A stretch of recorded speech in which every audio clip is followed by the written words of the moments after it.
রাহমাতুল্লাহি ওয়া বারাকাতুহু।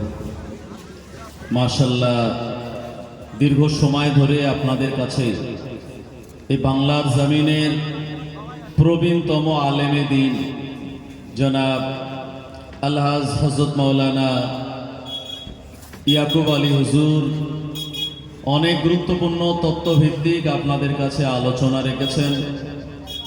মাশাআল্লাহ, তানার আলোচনা আপনারা শ্রবণ করেছেন। আমরা সম্মিলিত কণ্ঠে তানার জন্য দোয়া করি, আল্লাহ পাক তানার এই দিনের খেদমাত এবং তানার হায়াত ও কিসমতকে যেন দারাজ করেন। সবাই বলেন আল্লাহুম্মা আমিন।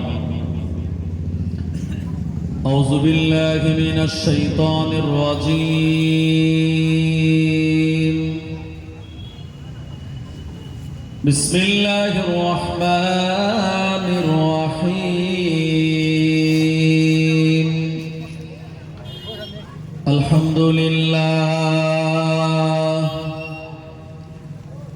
আলহামদুলিল্লাহি ওয়া কাফা ওয়া সালামুন আলা ইবাদিহিল্লাযীনা ইসতাফা। আম্মা বা'দু ফাকাদ ক্বালা আল্লাহু তাআলা ফি কালামিহিল মাজিদ ওয়াল ফুরকানিল হামিদ। قل إن صلاتي ونسكي ومحياي ومماتي لله رب العالمين. وقال النبي صلى الله عليه وسلم تركت فيكم أمرين لا تضلوا ما تمسكتم بهما كتاب الله وسنة رسوله أو كما قال النبي صلى الله عليه وسلم. فقد قال الله تعالى في شان حبيبه مخبرا وآمرا إن الله وملائكته يصلون على النبي يا أيها الذين آمنوا صلوا عليه وسلموا تسليما. اللهم صل على سيدنا مولانا محمد وعلى آل سيدنا. আমার ভাইজানেরা, যে দরুদ শরীফটা আমরা পড়ছি এটা কার শানে পড়ছি ভাই? নবীজির শানে। এই দরুদ শরীফের দাম আছে না নাই? অনেক মূল্য, মর্যাদা, মর্তব আছে দরুদ শরীফের। নবীজি শুনিয়েছেন, মান সাল্লা আলাইয়া ওয়াহিদাতান সাল্লাল্লাহু আলাইহি আশারান। যে ব্যক্তি আমার শানে একটিবার দরুদ শরীফ পড়ে, আল্লাহ পাক তার নামায় আমালে 10টি নেকি আর সওয়াব দেন। নবীজির শানে যারা মহব্বতে দরুদ শরীফ পড়ে, আল্লাহ পাক তাদেরকে আগুনে পুড়িয়ে মৃত্যু দেবেন না। নবীজির শানে মহব্বতে দরুদ শরীফ পড়লে আল্লাহ আমাদেরকে বেইজ্জতি করে মৃত্যু দেবেন না। এই দরুদ শরীফের দাম কত ভাই? আপনি বাড়িতে যখন কোনো হুজুর দাওয়াত করেন আপনার আব্বা মা সবরসানির জন্য, বা একটু দোয়া হবে, নতুন বাড়ি করেছি, তো দেখবেন হুজুর দোয়া করার আগে সবাইকে বলে 3 বার সূরা ফাতিহা, 3 বার সূরা ইখলাস, 5 বার দরুদ শরীফ পড়ুন। বলে কি বলে না? তো এই যে দরুদ শরীফ পড়া, সূরা ফাতিহা হলো কোরআনুল মাজিদের মা, উম্মুল কোরআন। আর সূরা ইখলাস নবীজি বলেছেন 3 বার তেলাওয়াত করলে সূরা ইখলাস পরিপূর্ণ কোরআনুল মাজিদ খতমের সওয়াব আল্লাহ তার নামায় আমালে দেন। আর এই যে দরুদ শরীফ, এটা এই কারণেই পড়া হয় যাতে আমাদের এই হাত তুলে মোনাজাত করাটা আল্লাহ কবুল করেন। এই দরুদ শরীফের ওসিলায় নবীজি বলেছেন আর দোয়াও মাওকুফু বাইনাস সামাই ওয়াল আরদি, প্রতিটা দোয়া আসমান ও জমিনের মাঝখানে ঝুলে থাকে। লা তাত্তাখিজু, এটি আল্লাহ পাক গ্রহণ করেন না। কতক্ষণ? হাত্তা ইউসাল্লিয়া আলাইয়া, যতক্ষণ নবীজির শানে দরুদ শরীফ পড়া না হয়। মানে নবীজি বলেছেন আমার নামে যতক্ষণ দরুদ শরীফ পড়া না হয়, আল্লাহ এই দোয়াটাকে আসমান ও জমিনের মাঝখানে ঝুলিয়ে রেখে দেন। তাই আমরা নামাজ আদায় করি, নামাজের ভিতরে বাইরে 13টা ফরজ আছে, তার ভিতরে 30টা ওয়াজিব আছে, 60টি মুস্তাহাব আছে, 28টি সুন্নাত আছে। তো তার ভিতরে একটি ওয়াজিব হলো তাশাহুদ পড়া। আমরা পড়ি কি পড়ি না? আত্তাহিয়াতু লিল্লাহি ওয়াস সালাওয়াতু ওয়াত তাইয়্যিবাতু। তারপরে আমরা বলি আসসালামু আলাইকা আইয়ুহান নবী ওয়া রাহমাতুল্লাহি ওয়া বারাকাতুহু। আসসালামু আলাইনা ওয়া আলা ইবাদিল্লাহিস সালিহিন। আশহাদু আল লা ইলাহা ইল্লাল্লাহু ওয়া আশহাদু আন্না মুহাম্মাদান আবদুহু ওয়া রাসূলুহু। এটার পরে আমরা দরুদ শরীফ পড়ি। আমার ভাইয়েরা, জানাজা নামাজ যেটি ফরজে কিফায়া, 4 তাকবীরের সঙ্গে আদায় করা লাগে। প্রথম তাকবীরে ওই আল্লাহর প্রশংসার জন্য সানা পড়তে হয়, তবে জানা যায় একটি কথা অতিরিক্ত বলতে হয়, সেটি হলো ওয়াজাল্লা সানাউকা।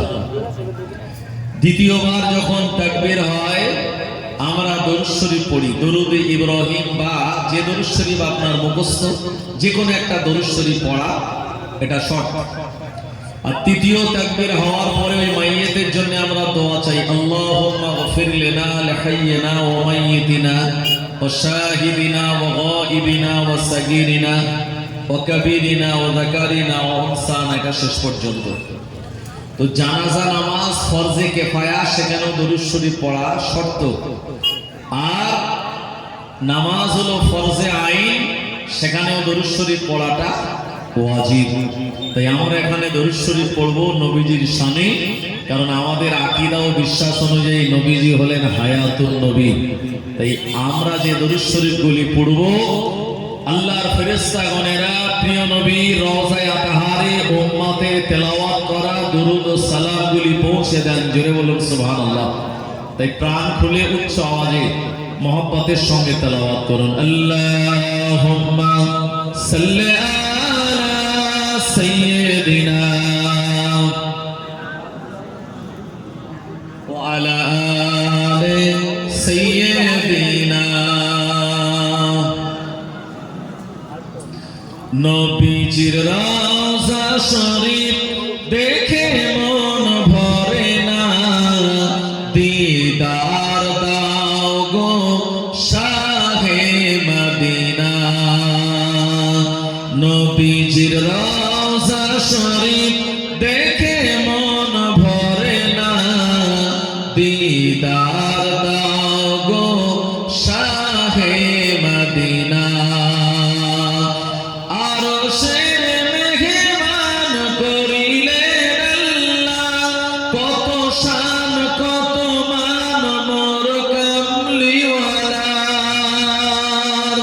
ও গো মদিনাওয়ালা, দেখা দাও আমাদের, দিদার দাও গো শাহে মদিনা।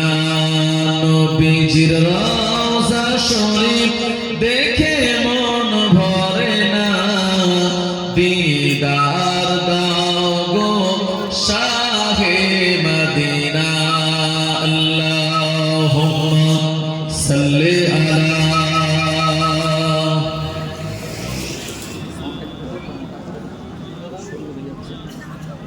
ওয়া আলা আলি সাইয়্যিদিনা।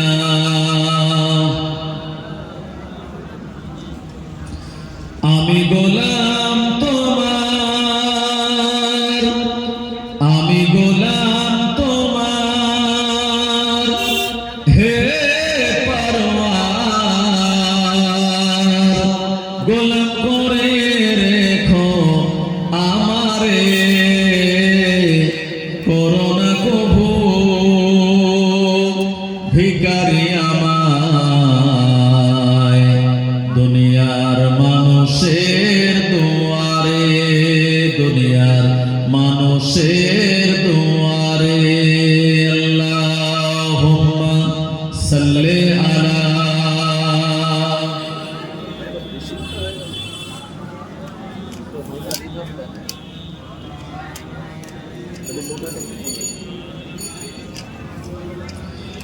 নামাজের ওয়াক্তটা হবে যখনই মসজিদে চলে যাও তুমি তখনই। আমরা নামাজের ওয়াক্ত হলে কোথায় যাবো ভাইয়া? কোথায় যাব?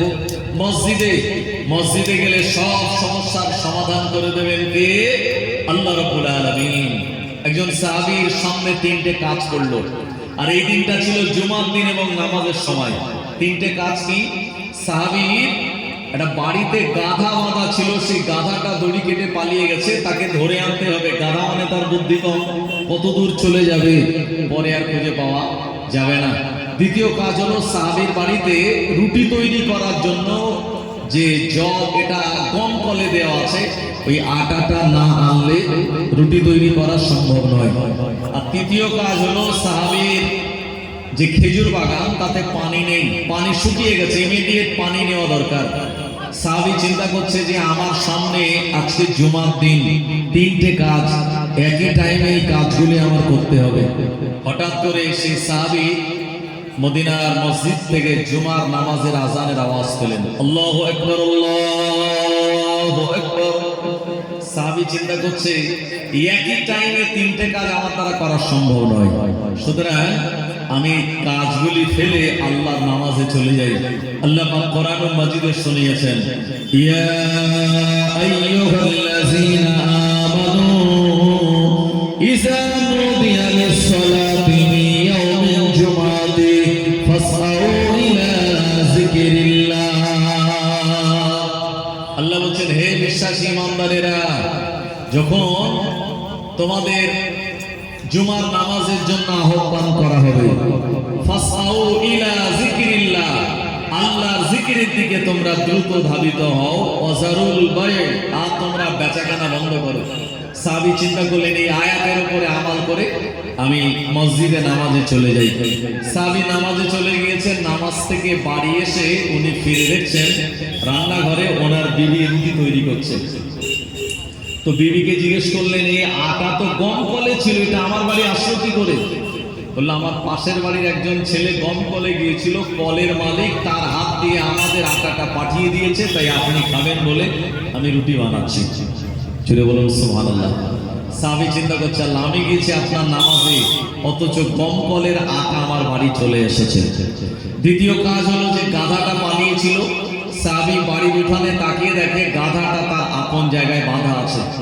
বিবিকে বলেন, কি ব্যাপারে, পালিয়ে যাওয়া গাধা এটা কি করে আসলো এখানে?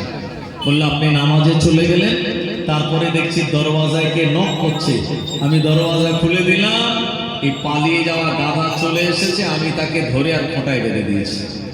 সাহাবী চিন্তা করছে, আল্লাহ, আমার তিনটে কাজ ডিউ ছিল, তো তার মধ্যে দুটো অলরেডি হয়ে গেছে, আর আরেকটা যেটা খেজুর বাগানে পানি নেওয়া, মনে হয় ওটাও আর বাকি নেই। সাহাবী খেজুর বাগানে গিয়ে দেখছেন ওনার পাশের জন খেতে পানি নিচ্ছিল, আর সেই পাশের জনের জমি ওভার করে সাহাবীর পুরো ক্ষেত ভিজে সিক্ত হয়ে গেছে। সুবহানাল্লাহ বলবেন না?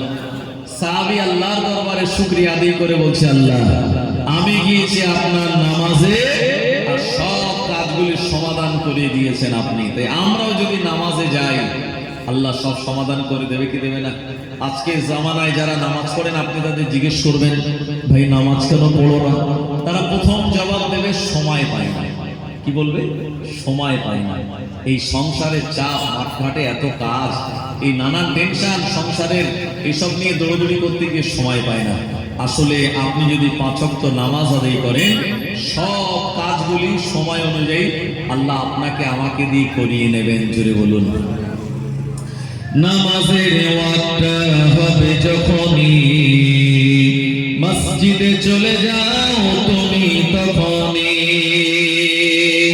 পেতে যদি চাও সমাধান আজ, পেতে যদি চাও সমাধান আজ, নামাজের কাতারে গিয়ে দাঁড়াও আবার সিজদাতে,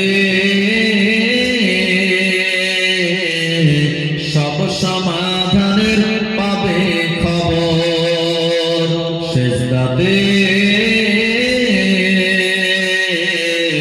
সব সমাধানের পাবে খবর। লা ইলাহা ইল্লাল্লাহ, লা ইলাহা ইল্লাল্লাহ, লা ইলাহা ইল্লাল্লাহ মুহাম্মাদুর রাসূলুল্লাহ সাল্লাল্লাহু আলাইহি ওয়াসাল্লাম।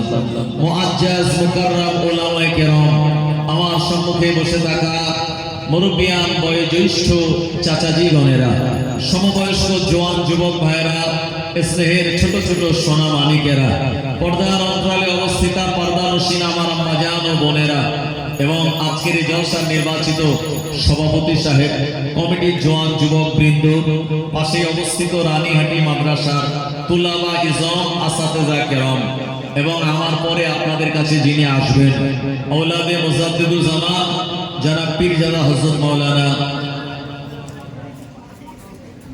মুনতাকিম সিদ্দিকী আল কুরাইশি ভাইজান, আমরা সম্মিলিত কণ্ঠে মহান আল্লাহ রাব্বুল আলামিনের দরবারে শুকরিয়া জ্ঞাপন করি যে আল্লাহ পাক আমাদেরকে আরবি 1446 হিজরির ৮ম মাস মাহে শাবানের চাঁদের 18 তারিখের রজনীতে, 17 তারিখ শেষ করে 18তম তারিখের রজনীতে কোরআন ও হাদিসের আলোচনার একটি সুন্দরতম জান্নাতি বাগানে আল্লাহ পাক আমাদেরকে বসার মতো তৌফিক দিয়েছেন। যে মাবুদ, সেই মাবুদের দরবারে শুকরগুজার হয়ে প্রাণ খুলে উচ্চ আওয়াজে মহব্বতের সঙ্গে বলুন আলহামদুলিল্লাহ। আরেকটু বলুন হামদান কাসীরান তাইয়্যিবান মুবারাকান ফীহি ইয়া রাব্বি লাকাল হামদু কামা ইয়ানবাগি লিজালালি ওয়াজহিকা ওয়া আযীম সুলতানিকা। এই কথাগুলি বলে আমরা আল্লাহ পাকের শুকরিয়া আদায় করলাম। আল্লাহ পাক শুনিয়েছেন লা ইন শাকারতুম লা আযীদান্নাকুম ওয়া লা ইন কাফারতুম ইন্না আযাবি লাশাদীদ। যারা নিয়ামতের শুকরিয়া জ্ঞাপন করে আল্লাহ পাক তাদের নিয়ামতগুলি বাড়িয়ে দেয়। ওয়া লা ইন কাফারতুম, আর নিয়ামত পাওয়ার পরে যারা অস্বীকার করে ইন্না আযাবি লাশাদীদ, তাদের জন্য রয়েছে জাহান্নামের ভয়াবহ শাস্তি। এজন্য একটু আল্লাহর শুকরিয়া আদায় করার দরকার আছে না নাই? এই জমিনে আমাদের মতো অসংখ্য আল্লাহর বান্দার আছে যারা আমাদের মতো চোখে দেখতে পায় না। আল্লাহ আমাদের চোখে দেখার মতো দর্শন শক্তি দিয়েছেন। অনেকে এমন আছে যারা হুইল চেয়ার ছাড়া চলতে পারে না, আল্লাহ আমাদের চলার জন্য দুটো পা দিয়েছেন। পৃথিবীতে আমাদের মতো অসংখ্য মানুষ আছে যারা অন্ধ, যারা কানা, একটা স্টিক লাঠি ছাড়া তারা চলতে পারে না। আল্লাহ আমাদের দৃষ্টি শক্তি দিয়েছেন, আল্লাহ আমাদের শ্রবণ শক্তি দিয়েছেন, কথা বলার জন্য আল্লাহ বাক শক্তি দিয়েছেন। যে আল্লাহ আমাদের সুস্থ ব্রেন ও বুদ্ধি দিয়েছেন, এই মাহবুবের দরবারে সদা সর্বদা যারা শুকরিয়া জ্ঞাপন করে আমার আল্লাহ তাদের নেয়ামতগুলি দিন দিন আরো বেশি বাড়িয়ে দেন। একটু জোরে হবে না? তারপরে আমরা আমাদের প্রিয় নবী সরকারে দো আলম মুফাখখিরে মওজুদা আফতাবে নবুয়ত খাতামান নবিয়্যিন ইমামুল মুরসালিন শাহে মদিনা মক্কার বাতি মদিনার জ্যোতি প্রিয় নবীর রওজায়ে আতহারে জানাই প্রাণ ভরা দরুদ ও সালামের নজরানা মহব্বতের সঙ্গে বলুন সাল্লাল্লাহু আলাইহি ওয়াসাল্লাম। আমি আপনাদের কাছে কোরআনুল মাজিদের একটি আয়াতে কারিমা তেলাওয়াত করেছি। আল্লাহ শুনিয়েছেন কুল, ও নবী আপনি বলুন ইন্না সলাতি, নিশ্চয় নামাজ, ও নুসুকি এবং কুরবানি, ও মাহিয়ায়া এবং জীবন, ও মামাতি এবং মৃত্যু লিল্লাহি রাব্বিল আলামিন। ও নবী আপনি বলুন নিশ্চয় নামাজ, নিশ্চয় কুরবানি, নিশ্চয় জীবন ও মরণ লিল্লাহি রাব্বিল আলামিন, সব কিছু আল্লাহ রাব্বুল আলামিনের জন্য। জোরে বলবেন না সুবহানাল্লাহ? আচ্ছা, নামাজ যদি লোক দেখানো হয় এটা আল্লাহ কবুল করবে? কোরবানি আমার পাশের বাড়ির লোক কিনে এনেছে 25,000 টাকার গরু, আমি 40,000 টাকার গরু কিনে রাস্তার ধারে লোকের দেখানোর জন্য যদি বেঁধে রাখি, ভাই ওই কোরবানিটা আল্লাহ কি কবুল করবে? আমাদের এই যে জীবন এবং আমাদের মরণ, এটাও কার জন্য? আল্লাহর জন্য। আল্লাহ নিজে বলেছেন আল্লাযী খালাকাল মাউতা ওয়াল হায়াতা লিয়াবলুয়াকুম আইয়ুকুম আহসানু আমালা। আল্লাহ বলছেন আল্লাযী যিনি খালাকা মানে সৃষ্টি করেছেন, মাউতা মানে মৃত্যুকে, ওয়াল হায়াত এবং জীবনকে, কিসের জন্য? লিয়াবলুয়াকুম পরীক্ষার জন্য। কিসের পরীক্ষা? এই জীবন আর মরণ পাওয়ার পরে আইয়ুকুম আহসানু আমালা, কে কত বেশি ভালো আমাল করতে পারে। এই দুনিয়াতে আল্লাহ আমাদের পাঠিয়ে দিয়েছে, কিন্তু কাউকে বলে দেয়নি কে কত বছর আমরা বাঁচব। আমরা জানিও নি। যদি আগে ভাগে আমি জানতাম যে আমার হায়াত হলো এই 70 বছর কি 75 বা 80 বা 85 বা 82, ভাই এই প্রতিদিন সকালবেলা উঠে দিন গুনতো মানুষেরা যে আমার জীবনে কত বছর, কত মাস, কতদিন বাকি আছে। মরণের সময় যত এগিয়ে আসতো, তাকে যখন জিজ্ঞেস করা হতো ভাই আসসালামু আলাইকুম কেমন আছেন, তো চাচাজি বলতো ভাই খুব ভালো নেই, আর মাত্র আমি 3 মাস আছি দুনিয়ায়। এই মরণের চিন্তায় আগে ভাগেই সে চিন্তিত হয়ে বিছানা সজ্জা হয়ে যেত, হৃষ্টপুষ্ট চেহারা লোক খুঁজে পাওয়া যেত না। কথা ঠিক কিনা? এই জন্য আল্লাহ কিন্তু আমাদের আগে ভাগে এটা জানিয়ে দেননি। তাই দুনিয়াতে আল্লাহ আমাদের পাঠিয়েছেন আল্লাহর ইবাদত করার জন্য। নামাজ যেমন ইবাদত, কুরবানিও তেমন ইবাদত, আমাদের জীবন ও মরণ সবকিছু আল্লাহর জন্য। এই নিবেদিত প্রাণ নিয়ে যারা দুনিয়ায় জীবন যাপন করেছিলেন, চলে যাওয়ার পরেও মানুষেরা তার কথা ভুলে যায়নি। বশিরাত আল্লামা দুনিয়া থেকে বিদায় নিয়েছেন বাংলা 1352 সালে। হুজুরের কথা আমরা কি ভুলে গিয়েছি ভাই? ফুরফুরা শরীফের দাদা হুজুর রহমাতুল্লাহ আলাইহি বাংলা 1339 সালে চৈত্র মাসের 3 তারিখ দুনিয়া থেকে বিদায় নিয়েছেন। মানুষেরা কি তার কথা ভুলে গেছে? আস্তানা রোডের শাহ আলী সাহেব রহমাতুল্লাহ আলাইহি বিদায় নিয়েছেন, মানুষেরা তার কথা ভোলেনি।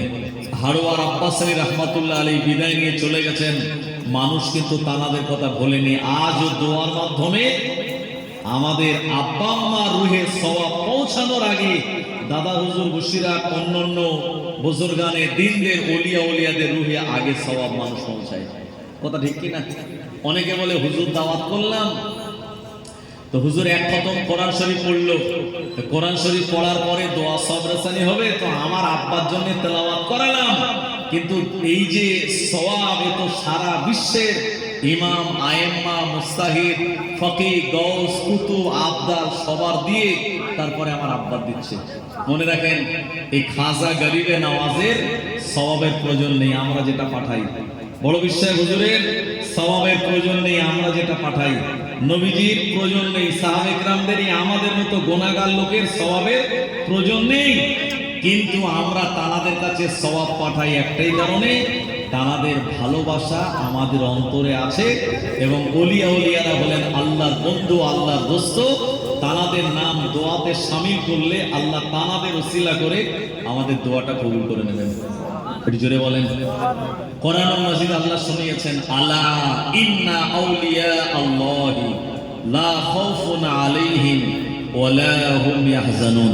আলা মানে খবরদার, ইন্না আউলিয়া আল্লাহ, নিশ্চয়ই যারা আল্লাহর ওলি বান্দা, লা খাউফুন তাদের কোনো ভয় নেই, ওয়া লা হুম ইয়াহজানুন এবং জীবনে কোনোদিন তারা দুশ্চিন্তাও করেন না।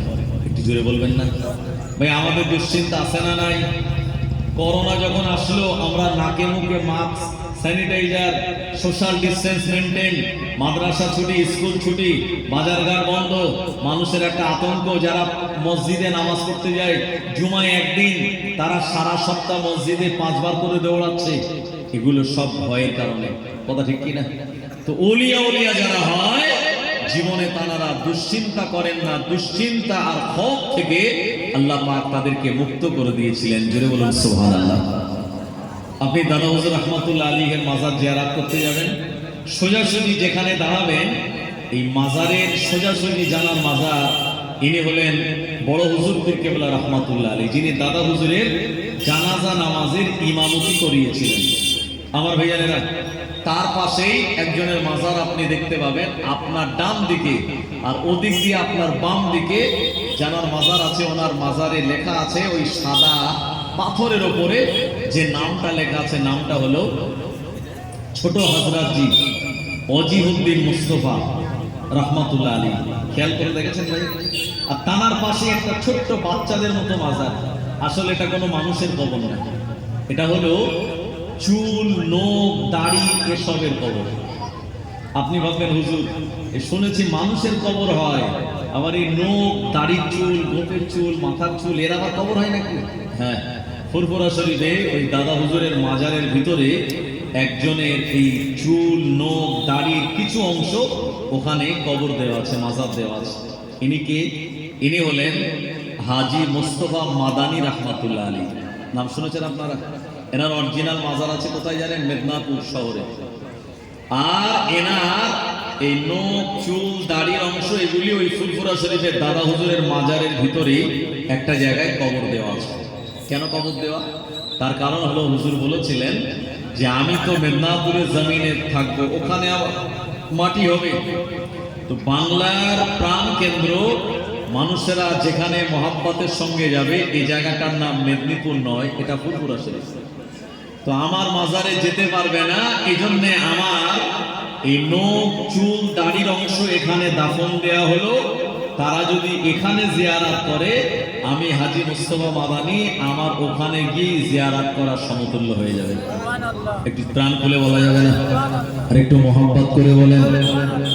আমার ভাইজানেরা, এই হাজী মুস্তফা মাদানী রহমাতুল্লাহ আলাইহি জানারি বংশের ভিতর থেকে ফুরফুরা শরীফের দাদা হুজুর রহমাতুল্লাহ আলাইহিকে আল্লাহ পাঠিয়েছিলেন। হাজী মুস্তফা মাদানী উনি হলেন দাদা হুজুরের 8 পুরুষ আগের একজন আল্লাহর ওলি। 8 পুরুষ আগে একজন আল্লাহর ওলি ছিলেন। ওনার 2 জন সন্তান ছিল, একজন হলো নুরউদ্দিন মুক্তাদা, আর একজন হলো অজিহউদ্দিন মুস্তফা। এই 2 ভাইয়ের ভিতরে ছোট ছেলে যিনি, ইনি ছিলেন ছোটবেলা থেকে কামেলিয়া একজন পরিপূর্ণ ওলি বান্দা। একটু জোরে বলেন। আমার ভাইয়ানেরা, মুজাদ্দিদুল জামান দাদা হুজুর রহমাতুল্লাহ আলাইহি ইনি শুধু এমনি হননি, আল্লাহর ইচ্ছা ছিল এবং তানাকে মুজাদ্দিদ করেই পাঠিয়েছিলেন। এটি আল্লাহর ইচ্ছা নাকি তিনি নিজে নিজে মুজাদ্দিদ হয়েছেন? হ্যাঁ, কথা বলেন না, এটি আল্লাহর ইচ্ছা। এই দুনিয়ার জমিনে এই ছোট ছেলে যিনি হাজী মুস্তফা মাদানী রহমাতুল্লাহ আলাইহির, উনি ছিলেন ছোটবেলা থেকে কামিলিয়াত পরিপূর্ণ একজন আল্লাহর ওলি। আমার ভাইজানেরা, জনেরা, যুবকেরা, কোরআন মাজিদের ওই আয়াতে কারিমার ব্যাখ্যা দিতে গিয়ে আমি আপনাদের কাছে তুলে ধরতে চাই আমার আল্লাহ রাব্বুল আলামিন ওলি বান্দাদের কেমন করে ভয় এবং দুশ্চিন্তা মুক্ত করেছেন। ও মুমিনেরা, হাজী মুস্তফা মাদানী রহমাতুল্লাহ আলাইহি ইনি মস্ত বড় একজন আল্লাহর ওলি বান্দা ছিলেন। যে এলাকায় যেতেন ওখানে গিয়ে কালেমার দাওয়াত দিতেন, মানুষ দিগক ইসলামের দিকে আহ্বান করতেন। তার মুখনিসৃত কালেমার বাণী এটা শোনার পর মানুষেরা অন্য ধর্ম ছেড়ে দিয়ে ঈমানের কালমা পড়ে মুসলমান হয়ে যেতেন। আমার ভাইজানেরা, হাজী মুস্তফা মাদানী রহমাতুল্লাহ আলাইহি যিনি কারামাত সম্পন্ন একজন মস্ত বড় আল্লাহর ওলি ছিলেন। ও নবীর উম্মতেরা, হুজুর সদা সর্বদা আল্লাহর জিকির ও আজকারের ভিতরে থাকতেন।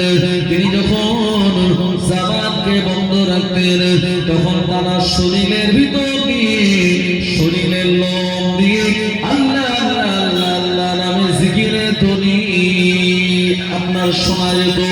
ও আমার মেয়েরা, জনেরা, যুবকেরা, হাজী মুস্তফা মাদানী রহমাতুল্লাহ আলাইহি হুজুর যে জায়গায় তার ঘর ছিল, ওই ঘর থেকে স্টেজে যাওয়ার যে জায়গা, এই জায়গাতে হুজুর একটা শসা গাছ বসিয়েছিলেন।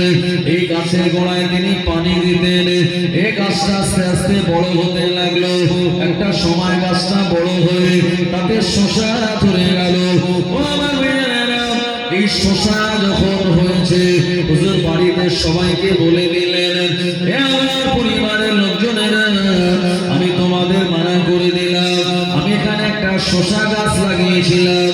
এই গাছটা বড় হয়ে আমার আল্লাহ তাতে একটা শসা দিয়েছে। খবরদার এই শসাটা যেন তোমরা তুলে নেবে না। আমার ভাই, নিজে হাতে লাগিয়ে গাছ আর তাতে যদি ফল হয়, এই ফলটা দেখে আনন্দ লাগে কি লাগে না?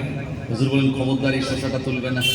এটা খুব আমার পছন্দের এবং আল্লাহ এটা আমার এটা শখের, আল্লাহ এটা মহব্বত করে দিয়েছে।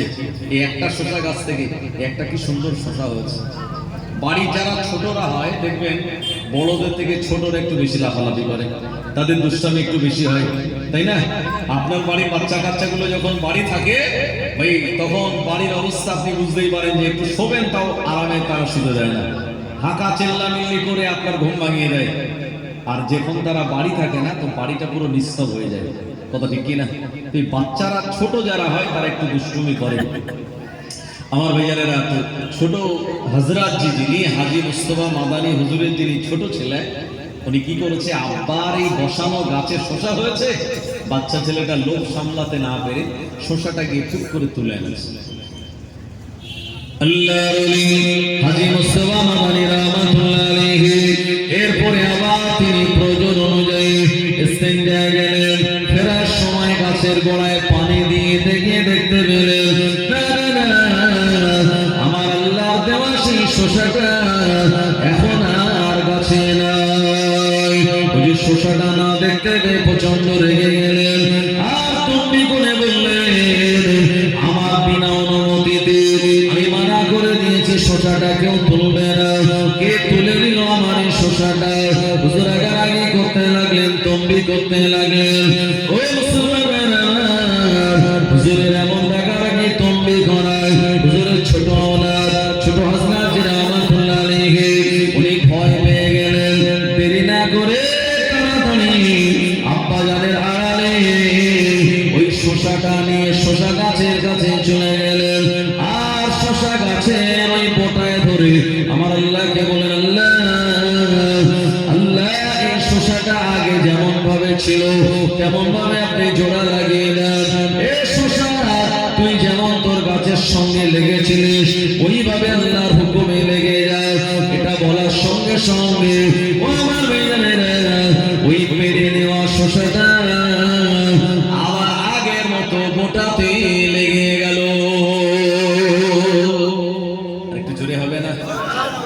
যে যাতাই ব্যাপার নাকি, এটা পেড়ে নেওয়া শসা লাগিয়ে দেবো আর মোটায় লেগে যাবে, এটা কি চারটিখানি ব্যাপার?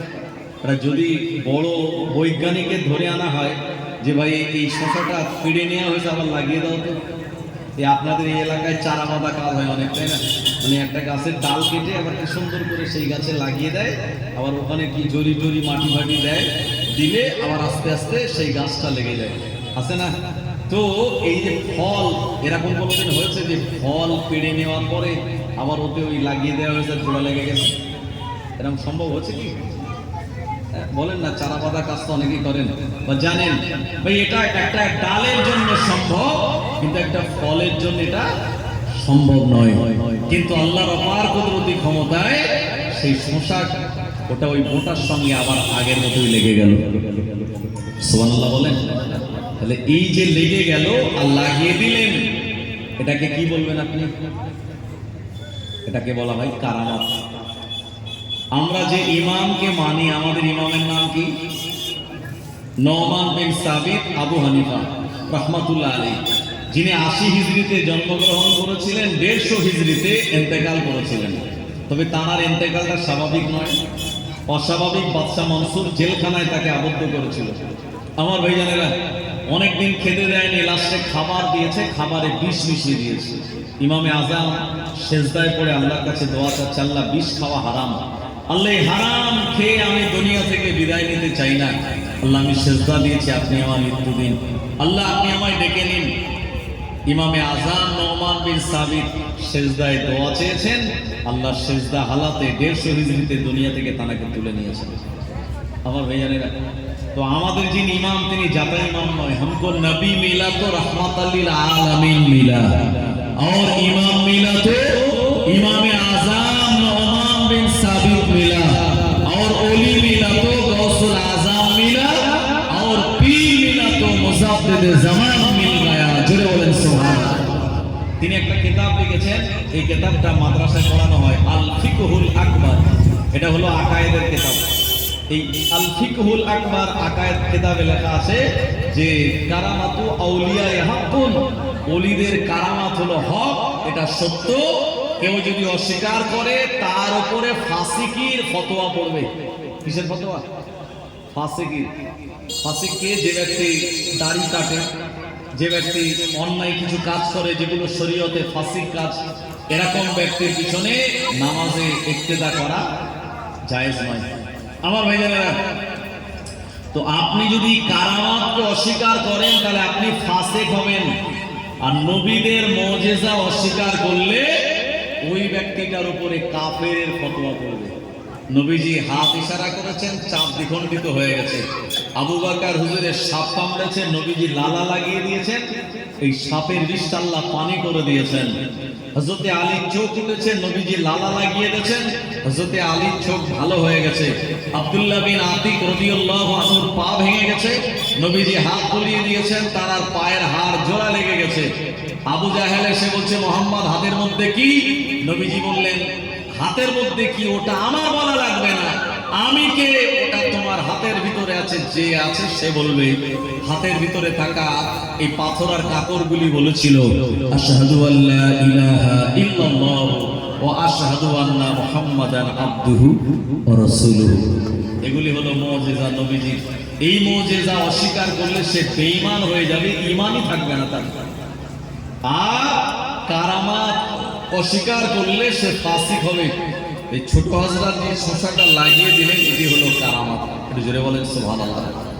আমার ভাইয়েরা, জনেরা, যুবকেরা, আল্লাহর হাজী মুস্তাফা মাদানী রাহমাতুল্লাহ আলাইহি হুজুর যখন রাগারাগি করেন, তকবীর করেন, ছোট হযরত জি বলেন, আব্বাজান আপনি রাগ করবেন না, আব্বাজান আপনি বকাঝকা করবেন না, এই শশাটা ওই আগের মতো তো গাছেতেই রয়েছে, আপনি কেন বকাঝকা করেন?